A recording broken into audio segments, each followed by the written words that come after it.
కూడా మీతో మాట్లాడతాను.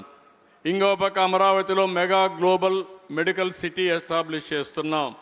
విశాఖపట్నాన్ని కూడా సేమ్ ఒక గ్లోబల్ సిటీ మెడికల్ కోసం ఎస్టాబ్లిష్ చేస్తాం. నెక్స్ట్, ప్రతి ఒక్క నియోజకవర్గంలో ఎమ్మెల్యేలు ఉన్నారు. పెద్ద పెద్ద హాస్పిటల్స్ లేని నియోజకవర్గాల్లో, అన్ని నియోజకవర్గాల్లో కనీసం 100 పడకల ఆసుపత్రులు కూడా ప్రోత్సహిస్తాం. ఇది పీపీపీ మోడల్లో తీసుకొస్తామని కూడా మీకు హామీ ఇస్తున్నా. మీరు కూడా చొరవ తీసుకోవాల్సిన అవసరం, బాధ్యత మీ మీద ఉంది. వెల్ఫేర్ ప్రోగ్రాం చెప్పాను. ఎన్టీఆర్ భరోసా ఇచ్చాం, దీపం ఇచ్చాం, మత్స్యకారుల భరోసా ఇచ్చాం. ఇంకో పక్క చెత్త మీద పన్ను రద్దు చేశాం, తల్లికి వందనం ఇచ్చాం, అన్నదాత సుఖీభవ సెంటర్తో సమానంగా ఇస్తాం, free bus to women August 15 ఇస్తాం. ఆ రోజే ఆటో డ్రైవర్స్కి కూడా ఇవ్వాల్సిన డబ్బులు ఇచ్చి, ఒక పక్కన మనం అనుకున్న ప్రకారం ఆడబిడ్డలకు ఉచిత బస్సు సౌకర్యం కల్పిస్తూనే ఆటో డ్రైవర్స్ని కూడా ఆదుకోవడానికి ఒక కార్యక్రమం ఇస్తామని చెప్పి కూడా తెలియజేస్తున్నా.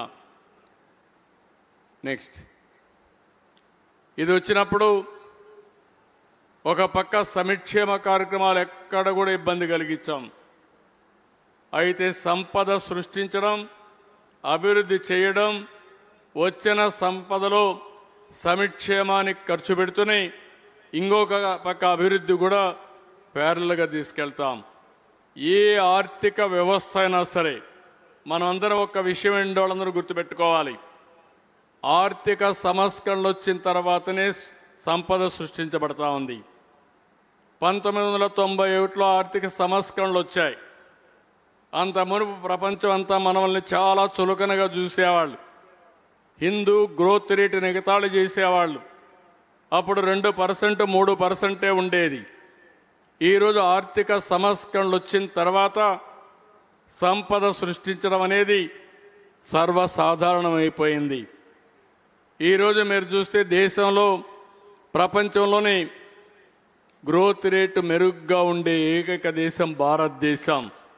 అందుకనే ఇక్కడ మనం ఆలోచించేది, ఒక పక్కన ఇంకొక విషయం కూడా మీరు గుర్తుపెట్టుకోవాలి. సంక్షేమ కార్యక్రమాలు ఇస్తున్నాం, కానీ కొంతవరకే ఇవ్వగలుగుతున్నాం. ఇంకో పక్క ఆర్థిక సంస్కరణలు వచ్చిన తర్వాత P3 వచ్చింది, పబ్లిక్ ప్రైవేట్ పార్ట్నర్షిప్. ఈరోజు ఒక ఎయిర్పోర్ట్ ఉంది, ఒక రోడ్డు ఉంది, ఒక టెలికాం ఉంది, ఒక పవర్ స్టేషన్లు ఉన్నాయి. ఇవన్నీ కూడా ప్రైవేటు వ్యక్తులు చేసి యూజర్ ఛార్జెస్ కలెక్ట్ చేసుకుని తద్వారా మెరుగైన సేవలు అందించడమే కాకుండా వారు కూడా బాగుపడ్డారు. దీనివల్ల మొత్తం సంపద కొంతమందికే పరిమితం అయ్యే పరిస్థితికి వచ్చింది. నేను కూడా ఒక ఎకనామిక్ స్టూడెంట్ని.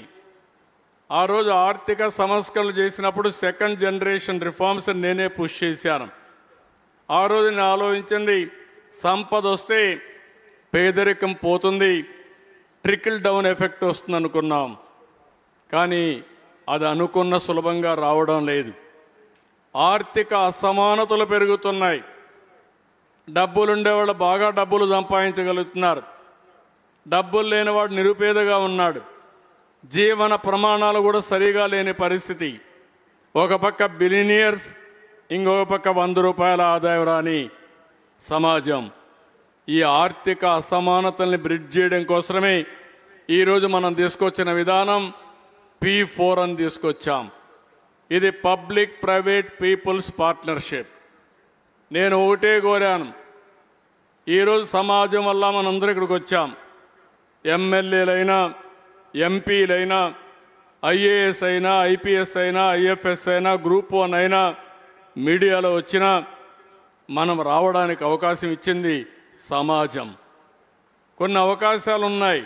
ట్యాక్స్ పేయర్స్ ట్యాక్సులు కట్టారు, కాలేజీలు పెట్టారు, ఆ కాలేజీలో చదువుకున్నాం, మనం పైకి వచ్చాం. కానీ మనతో పుట్టినవాడు మాత్రం ఇంకా ఊర్లోనే ఉన్నాడు, ఇంకా పేదరికంలోనే ఉన్నాడు.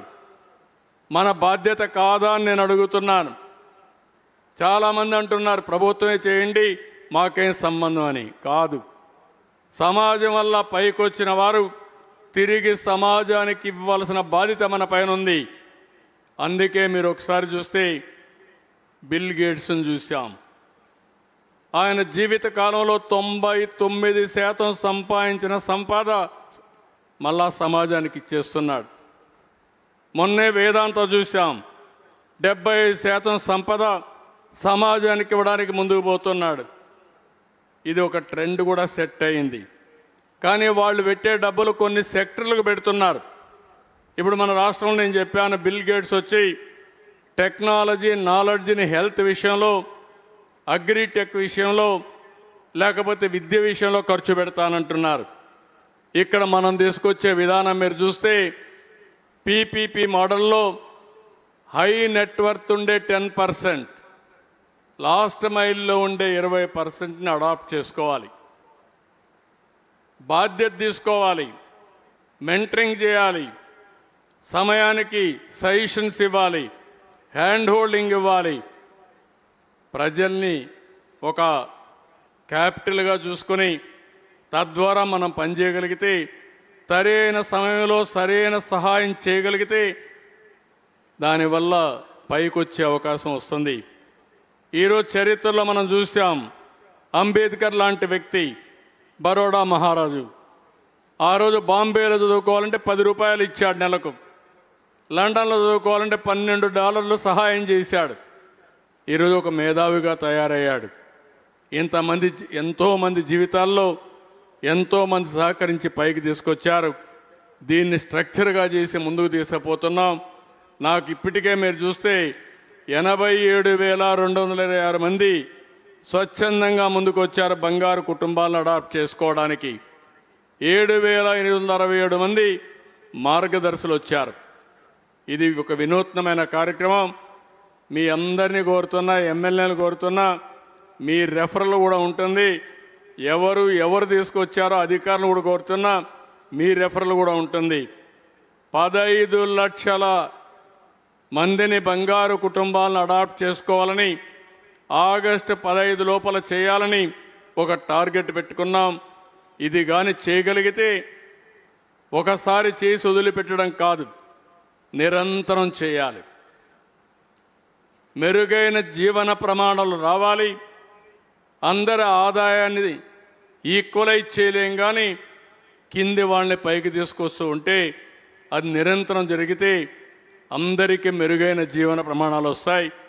ఈరోజు ఐఏఎస్ ఉన్నారు, ఐపీఎస్ ఉన్నారు. మీరు కూడా మీ శక్తి ఎంత ఉంటే 2 కుటుంబాలనా, 1 కుటుంబాలనా, 3 కుటుంబాలనా, లేకుంటే 5, 10, అది మీ చాయిస్.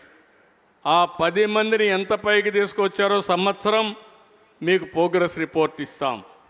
అందరినీ కోరుతున్నా, ఇది ఒక ఉద్యమ స్ఫూర్తితో తీసుకుపోవాల్సిన అవసరం ఉంది. అన్ని ప్రోగ్రాముల కంటే ఈ ప్రోగ్రాం కానీ మనం సక్సెస్ చేయగలిగితే మానవత చాటుకున్నట్టు అవుతుంది. ఇది one of the best program. దీన్ని అందరూ అడాప్ట్ చేసుకోవాలి. ఇక్కడ అన్ని